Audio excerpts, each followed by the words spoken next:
Halo semuanya, di sini saya akan menjelaskan tentang quantitative research method mengenai pengenalannya yang diperkenalkan oleh Dr. Nita Guel. Yang pertama itu pendahuluannya tentang metode penelitian kuantitatif berorientasi pada penggunaan angka dan statistik dalam analisis data yang dikumpulkan. Ini akan memungkinkan peneliti untuk membuat generalisasi dan kesimpulan yang valid secara statistik dengan topik studi. Modul ini menjelaskan jenis-jenis metode kuantitatif serta kelebihan dan kekurangannya dalam aplikasi. Hasil belajarnya itu yang pertama tujuan penulisan proposal penelitian kuantitatif, kedua jenis-jenis metode kuantitatif, ketiga keuntungan dan tantangan penggunaan metode kuantitatif, dan terakhir mengenai topik-topik penelitian di mana pengguna penelitian kuantitatif metode yang paling tepat. Apa sih metode penelitian kuantitatif itu? Penelitian kuantitatif melibatkan penggunaan metode empiris untuk menyelidiki sosial dan fenomena atau pertanyaan penelitian tertentu. Data yang akan setuju dengan penggunaan teknik numerik dan statistik dalam analisisnya. Data yang dikumpulkan adalah numerik atau dapat konversi ke nilai numerik. Data dianalisis melalui penggunaan teknik statistik yang relevan.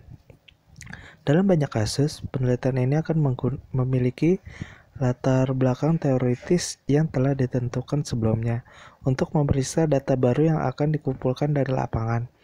Ini akan memungkinkan peneliti untuk memeriksa secara kritis bukti-bukti yang dikumpulkan untuk studinya, dibandingkan dengan temuan yang tersedia dan membuat kesimpulan dan prediksi yang valid tentang berbagai aspek dari topik yang diteliti.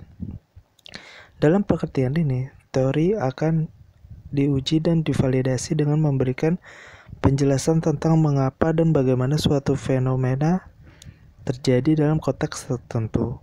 Misalnya, dengan bantuan teori yang tersedia, peneliti dapat menjelaskan mengapa sampel yang ia pelajari merasa dikecualikan dalam kelompok sosial tempat mereka berada. Pendekatan membuat penjelasan tentang topik yang dipelajari berdasarkan teori yang tersedia dikenal sebagai pendekatan deduktif, dan ini adalah ciri khas metode kuantitatif. Karena metode kuantitatif fokus pada penggunaan angka, mereka ideal dengan menjawab jenis pertanyaan tertentu. Misalnya, pertanyaan penelitian berikut ini dapat dipelajari secara kuantitatif. Yang pertama, berapa presentasi siswa di antara mereka yang menyelesaikan pelatihan kejuruan mendapatkan pekerjaan yang menguntungkan dalam 1 tahun setelah menyelesaikan pelatihan? Yang kedua, berapa banyak anak di antara mereka yang menyelesaikan sekolah dasar yang masuk sekolah menengah? Apa perbedaan dalam tingkat pendidikan orang tua, pekerjaan, dan pendapatan bulanan anak-anak menghadiri bagian utama dari sekolah kota dan sekolah swasta di Mumbai? Pertanyaan-pertanyaan di atas mampu mengumpulkan respon yang dapat dikuantifikasi dengan mudah seperti dinyatakan dalam jumlah atau angka. Namun, kadang-kadang kita juga dapat menggunakan metode kuantitatif untuk menilai pertanyaan yang tidak berorientasi langsung secara numerik dengan mengubah respons mereka menjadi angka untuk tujuan kuantitatif dalam analisis. Sebagai contoh, asumsi bahwa kita ingin mengukur sikap remaja putri terhadap praktik mas kawin. Melalui metode survei, sambil mempersiapkan skala sikap, kita dapat menempatkan pertanyaan sikap dan menentukan sebelumnya jawaban responden kepada mereka sedemikian rupa, sehingga mereka setuju dengan penggunaan nilai numerik dan karenanya kuantifikasi. Metode penelitian kuantitatif biasanya memungkinkan pengguna data dari sampel besar dengan akuransi yang dapat diprediksi, dan dalam kasus seperti itu, hasil penelitian yang diperoleh dapat digeneralisasi ke populasi yang lebih besar dalam fitur karakteristik yang serupa. Karena dapat digeneralisasikan, metode kuantitatif sering digunakan untuk mengumpulkan data lapangan yang dapat digunakan untuk merancang kebijakan atau intervensi untuk populasi yang besar. Misal, survei kesehatan keluarga nasional dapat digunakan merancang kebijakan kesehatan dan intervensi kesehatan karena sejumlah besar data dikumpulkan dari populasi yang representatif di seluruh negeri. Akhirnya karena studi kuantitatif didefinisikan dan dirancang sebelumnya, mereka dapat lebih mudah direplikasi dalam kondisi atau area lain yang menentukan apakah hasil studi dapat diterapkan pada populasi yang diteliti.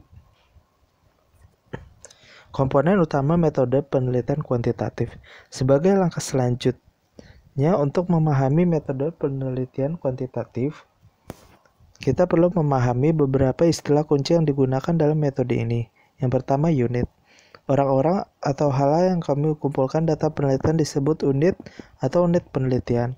Beberapa contoh unit adalah manusia seperti anak-anak, suku, wanita pekerja, mahasiswa, pekerja di sektor yang tidak terorganisir dan seharusnya, dan atau entitas non-manusia seperti sekolah, desa, rumah, pabrik, perguruan tinggi, LSM, rumah sakit, dan sebagainya. Yang kedua ada variabel. Variabel adalah karakteristik spesifik dari unit yang kami tertarik untuk meneliti. Seperti disarankan oleh namanya, variabel memiliki nilai yang bervariasi. Mereka berbeda dalam nama, jenis, derajat, jumlah, dan sebagainya. Beberapa contoh variabel adalah usia, jenis kelamin, tingkat pendidikan, pendapatan, jenis pekerjaan, tingkat kesadaran, tingkat partisipasi, dan sebagainya. Kami menggunakan studi penelitian untuk. Yang ketiga, sampel.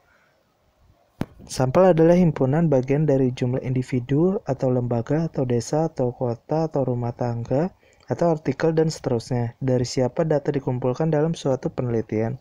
Dalam studi kuantitatif, data yang dihasilkan dari sampel digunakan untuk melakukan pengamatan dan kesimpulan tentang populasi yang lebih besar. Hipotesis. Hipotesis adalah pernyataan yang menjelaskan hubungan antara dua atau lebih variabel, yang validitas perlu diuji dengan bantuan data empiris. Pernyataan ini diuji selama studi penelitian. Dalam penelitian kuantitatif, hipotesis biasanya didasarkan pada temuan penelitian sebelumnya. Contoh hipotesis adalah semakin tinggi tingkat pendidikan wanita, semakin tinggi tingkat pendapatan mereka. Jenis penelitian kuantitatif. Ada 4 jenis penelitian kuantitatif. Penting untuk memahami perbedaan di antara keduanya sehingga Anda dapat memilih satu yang paling sesuai untuk studi Anda.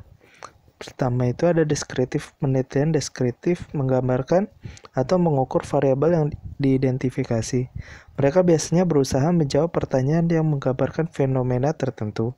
Mereka terkadang melibatkan pertanyaan seperti berapa banyak atau berapa persen atau seberapa sering. Penelitian deskriptif mengumpulkan data tentang status sesuai menggunakan data ini untuk menganalisis pertanyaan penelitian. Yang kedua ada korelasi penelitian. Korelasional berusaha untuk menentukan sejauh mana dua atau lebih variabel terkait satu sama lain. Jenis studi ini mengeksplorasi pola dan tren dalam data, tetapi mungkin tidak dapat membuktikan hubungan sebab akibat antara variabel. Karena itu secara umum tidak ada manipulasi variabel dalam jenis studi ini. Mereka hanya dipelajari di negara mereka yang ada. Yang ketiga, penyebab komparatif studi. Komparatif bertujuan membangun hubungan sebab akibat antara dua atau lebih variabel. Mereka juga dikenal sebagai desain penelitian eksperimental semu. Meskipun jenis penelitian ini memiliki beberapa kesamaan dengan desain penelitian eksperimental, ini berbeda karena jenis penelitian ini tidak ada tugas acak dari subjek dalam sampel untuk kelompok kontrol dan eksperimen. Sebaliknya, para penelitian fokus pada membandingkan kelompok yang terpapar dengan perawatan atau intervensi tertentu dengan kelompok yang belum pernah terpapar ini. Selain itu, beberapa studi kuasi eksperimental tidak memerlukan manipulasi variabel independen. Dengan manipulasi variabel, kami berarti bahwa seorang peneliti mengubah nilai variabel independen secara sistematis untuk mengamati bagaimana perubahan ini mempengaruhi perubahan independen secara sistematis untuk mengamati bagaimana perubahan dalam variabel independen. Peneliti yang melakukan studi jenis ini harus sangat berhati-hati dalam menghubungkan hubungan sebab akibat antara variabel karena mungkin ada variabel eksternal yang mungkin atau mungkin tidak jelas bagi para peneliti yang dapat mempengaruhi hubungan sebab akibat. Yang terakhir ada eksperimental penelitian. Eksperimental sering disebut eksperimen sejati atau standar emas studi empiris. Dalam jenis studi ini, variabel independen dimanipulasi untuk menilai hubungan sebab akibat dan untuk menentukan bahwa setiap variasi dalam variabel dependen sebenarnya disebabkan oleh variabel yang diidentifikasi dan bukan oleh beberapa variabel eksternal. Aspek unik lain dari jenis studi ini adalah bahwa subjek secara acak ditugaskan untuk mengendalikan atau kelompok eksperimen. Pada awal percobaan, subjek yang diidentifikasi sama identik dengan karakteristik mereka mungkin, dan kemudian beberapa secara acak ditugaskan ke grup yang akan menerima perlakuan atau intervensi, atau dikenal sebagai kelompok eksperimen, atau ke grup yang menerima pengobatan atau intervensi dikenal sebagai kelompok kontrol. Strategi ini membantu membatasi atau menghilang keberadaan setiap karakteristik atau variabel tersembunyi atau yang sudah ada sebelumnya, yang dapat mempengaruhi penelitian tanpa sepengetahuan peneliti. Alat untuk melakukan penelitian kuantitatif. Anda mungkin ingin lebih tahu tentang berbagai alat yang dapat digunakan untuk melakukan penelitian kuantitatif. Alat yang paling umum digunakan dalam penelitian kuantitatif adalah survei. Survei dapat dilakukan melalui telepon, online, melalui surat, tatap muka, atau dapat dikelola sendiri oleh peserta. Beberapa peneliti juga menggunakan studi panel tetap atau studi cohort. Jenis studi ini fokus dengan kelompok tertentu atau kelompok selama periode waktu tertentu. Anda akan belajar lebih banyak tentang alat penelitian kuantitatif dalam modul program ini di masa depan. Keuntungan metode penelitian kuantitatif. Berdasarkan pada pengalaman penelitian kuantitatif ini, kami sekarang merenungkan apa saja kelebihan pendekatan ini. Yang pertama, keuntungan terbesar dari jenis penelitian ini adalah kemampuannya untuk menghasilkan kuantitatif yang tepat data. Kedua, studi kuantitatif dapat menghasilkan hasil yang ditentukan dan bahkan dapat menentukan tingkat kepastian atau probabilitas hasil tersebut. 3.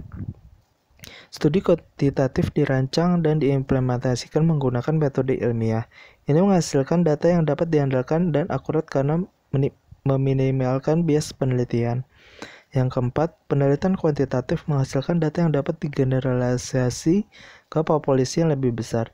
Ini akan sangat berguna ketika merancang kebijakan atau intervensi program. Yang kelima, analisis kuantitatif memungkinkan pengujian berbagai hipotesis untuk memverifikasi jika mereka benar dalam konteks tertentu. Keenam, studi kuantitatif dirancang dan diimplementasikan dengan menggunakan metode ilmiah. Ini menghasilkan data yang dapat diandalkan dan akurat karena meminimalkan bias penelitian. Yang ketujuh, penelitian kuantitatif dapat direplikasikan dalam konteks atau periode waktu lain, dan ini memfasilitasi pemahaman yang lebih baik tentang suatu fenomena dalam konteks yang berbeda.